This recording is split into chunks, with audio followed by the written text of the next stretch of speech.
On pourrait croire qu'un système entier a été mis en place pour bloquer les artistes africains. Zakalara a dû annuler son concert en France cette année, faute de visa, et San Marino a également annulé le sien prévu le 18 avril pour de raisons organisationnelles. Mais il faut garder la tête froide. Il n'existe aucune règle écrite visant spécifiquement les artistes congolais. Toutefois, la réalité est que les artistes venant de pays comme la RDC sont souvent considérés comme présentant un risque plus élevé.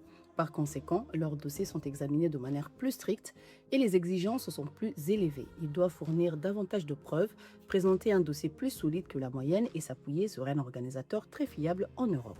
Face à une administration exigeante, les jeunes artistes sont généralement le plus touchés car il manque encore de crédibilité et de réseaux solides.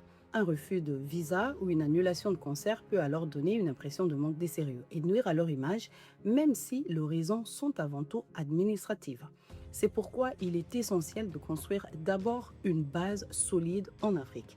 Être stable dans son pays, enchaîner les concerts locaux et développer une véritable audience avant de viser l'Europe. Il est également important de bien s'entourer, notamment avec un manager organisé qui maîtrise les aspects administratifs.